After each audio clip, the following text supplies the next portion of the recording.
Assalamualaikum warahmatullahi taala wabarakatuh. Cedera lun ban Bandung.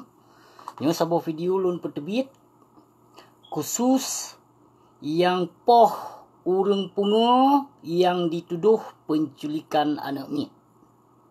Ya, nyo video nyo khusus urang yang poh yang tuduh urang pungo penculikan anak mi. Jadi lun harapkan kepada cedera lun bek nemen hukum kedron. Yang bek nemen hukum kedron. Bangsa Aceh, bangsa mulia, sepalih-palih bangsa Aceh, han mungkin gejak culik anak mi. Jadi kepada cedera lun harapkan bek nemen hukum kedron cedera tua. Yang lagi nyan kapadunggo ka terjadi kan nejak poh urung pungo, nejak tuduh penculikan anak mi. Seandainya jih terjadi itu keluarga urung drone, pakiban cedera tua. Pakiban. Jadi lun harapkan kepada cedera lun menyuhan sep bukti, hana bukti, bek sembarangan nemen hukum kedon. Yang ka terjadi ban berosa yang dibernun, yang kan ya poh urung sidro urung inong, yang hana sewajar jih ni ya poh cedera tua. Lun sangat merasa sedih. Sangat hal lun merasa sedih. Karena ni ya poh urung yang hana waras, yang sidro urung inong, yang hana waras dan bangsa dro tu konggop. Han mungkin bangsa Aceh nyo dijak culik anak mit cedera tua. Jadi bek nemen hukum kedron. Yang bek nemen tegai-tegai hukum kedron apabila terbukti mesejih nyo memang penculikan anak mit, nutut udep-udep.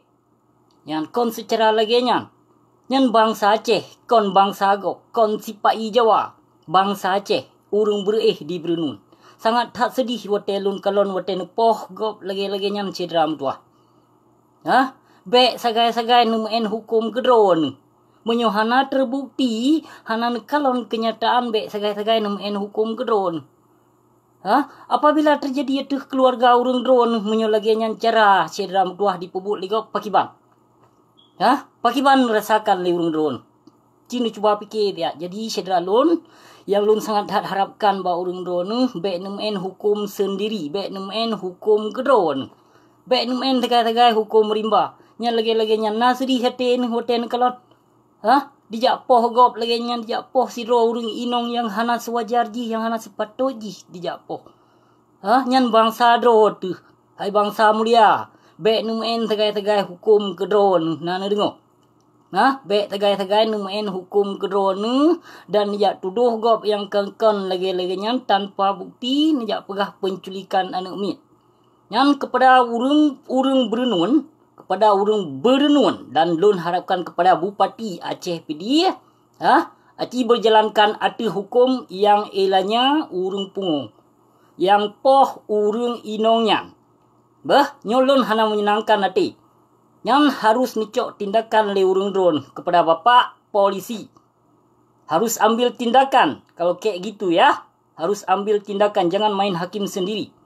Sayang tak cedera metua. Menyolagi-lagi nyan ya poh bangsa trom tanpa siksa. Naji kebut kapadunggo ka kejadian lagi nyan. Yang pun di Aceh Barat pun di Aceh Selatan yang berusaha. Kau menansit urung pungung sidro urung agam yang nasurat sakit jiwa. Nyobalom terjadi di Brunun di Brunei. Kata jak poh sidro urung inong tanpa nesadari ledron cedera metua tanpa bukti kan jak poh gop lagi-lagi nyan. Nyan pe hukum kanumen. Pe hukum yang kanumen